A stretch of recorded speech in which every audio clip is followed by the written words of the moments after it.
টিয়া ভাইয়া। তো বিষয়টা হলো আমার একজন ভাই কইতাছে, আমারে কয় যে আপনি কিন্তু গুরু, আপনি কিন্তু প্রেমিক না। আচ্ছা ভাই, এখন আমার ভাইয়ে বোধহয় বিষয়টা বুঝে নাই। আচ্ছা, এখন আপনাদের মনে আছে গত বছর ওই যে আদ্রসার দরবারে শেফালি সরকার আর আমি আসলাম, সারা রাত্র মানুষ জিগতে বৈশা রয়েছিল।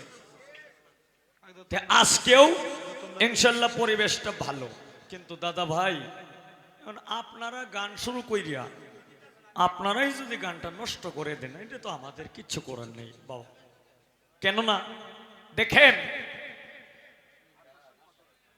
প্রেমিক এবং গুরু, আমি প্রেমিক না, আমি গুরু। দাদা ভাই, প্রেমিক যদি না হয় একজন মানুষ, তাহলে গুরু হইতে পারে না। কারণ এনে যে হিন্দু মানুষ একজন আছে, এই যে সমীরণ দা, এই আচ্ছা দাদা আপনি একটু বলেন তো, শ্রীকৃষ্ণের প্রেমের গুরু কেডা? শ্রীমতী রাধারানী। এলা কি প্রেমের গুরু? এলা হইল প্রেমের গুরু। এখন উনি যদি প্রেমের গুরু হয়ে থাকে, তাহলে গুরু শিষ্যের মধ্যে গুরু কি খালি গুরুই থাকে? গুরু কি প্রেমিক হইতে পারে না? হ্যাঁ, এই কারণে আমি দেখেন, আমার সাথে যারা গান গায় অথবা আমি যাদের সাথে গান করি, আমি কিন্তু একটা কুলের একটা বাচ্চার সাথেও কিন্তু আমি গান করতে পারি। কোনো হিংসা, অহংকার, তীব্র নিন্দা এগুলি আমার মধ্যে নাই। এই যে আজকে যে গান গাইতেছে সে নিজের বিবেক রেজি গায়ে দেহ, তার সাথে কি আমি কোনো বেজাল করছি?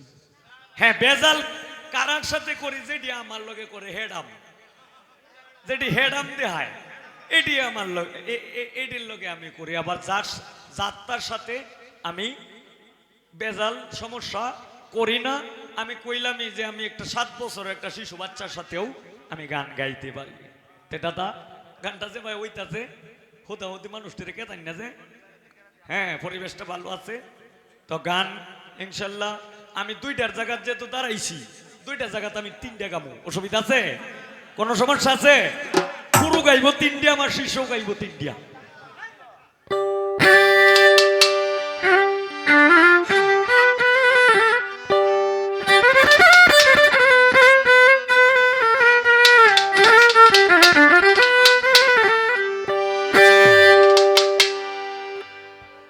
এই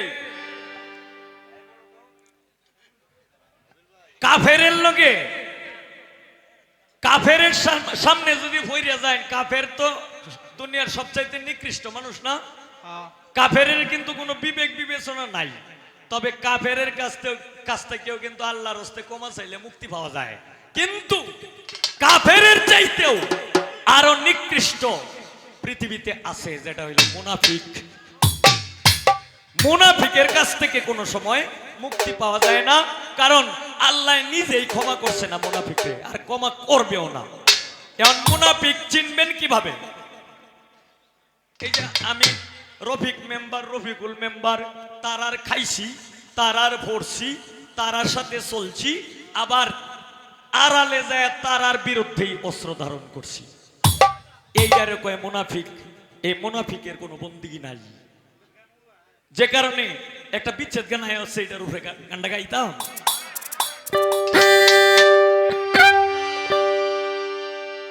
ওরে আমার খায় আমার পইরা,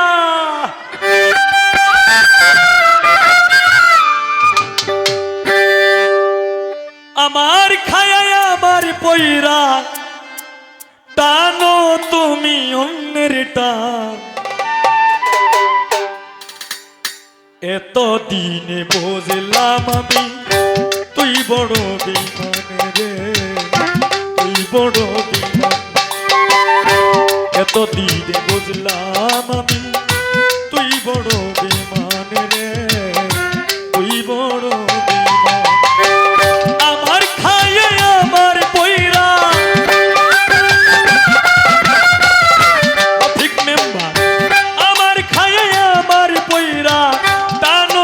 তুমি অন্যের টান এত দিনে বুঝলাম আমি তুই বড় বেঈমান রে তুই বড়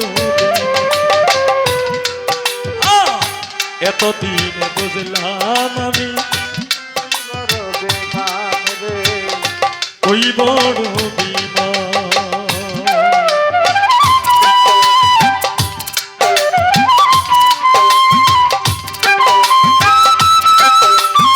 কে বা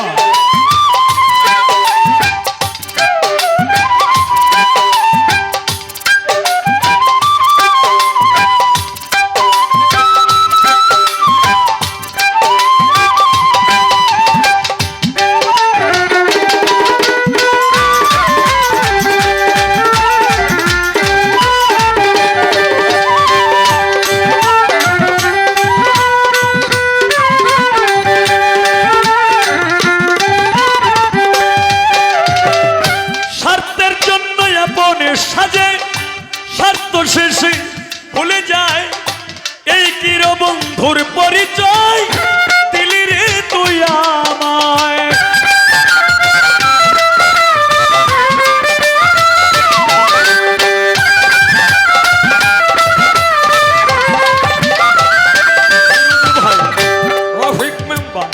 স্বার্থের জন্য আপনে সাজে স্বার্থ শেষে ভুলে যায় রফিকুল মেম্বার এই কিরে বন্ধুর পরিচয় দিলি রে তুই আমায় সুন্দর মুখের আড়ালেতে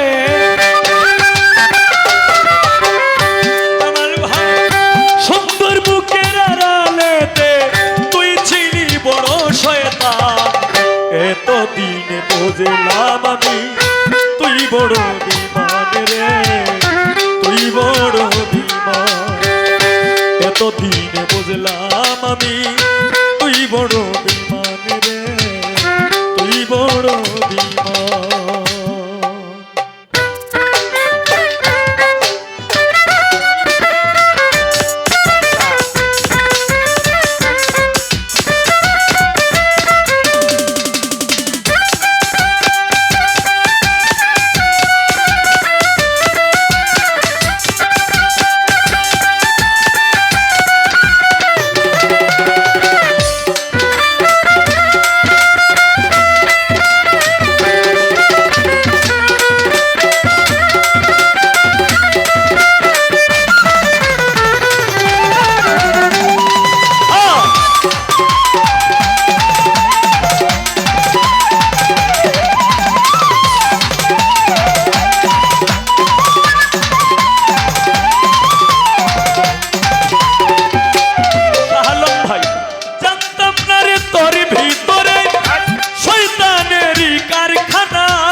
করলি কত বাহানা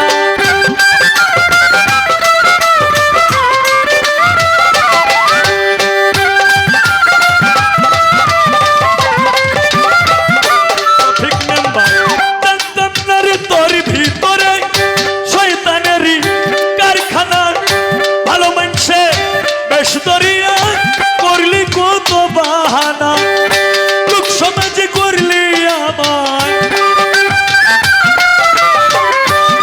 সমাজে করলি আমায় নিজের মুখে অপমান এত দিনে বুঝলাম আমি তুই বড় বেঈমান রে তুই বড় বেঈমান এত দিনে বুঝলাম আমি তুই বড় বেঈমান রে তুই বড় বেঈমান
আঘাত করলে কলি যায় পাগল সোহেল বইরা গেলে পাগল সোহেল বইরা গেলে কাঁদিবে শুনে তার গান এতদিনে বুঝলাম আমি তুই বড় বেমান রে তুই বড় বেমান এতদিনে বুঝলাম আমি তুই বড় বেমান রে তুই বড় বেমান আমার খায় আমার পয়রা আমার খায় আমার পয়রা আমার খায় আমার পয়রা টানো তুমি অন্যের টান এতদিনে বুঝলাম আমি তুই বড় তুই বড় এতদিনে বুঝলাম আমি তুই বড় তুই বড় এতদিনে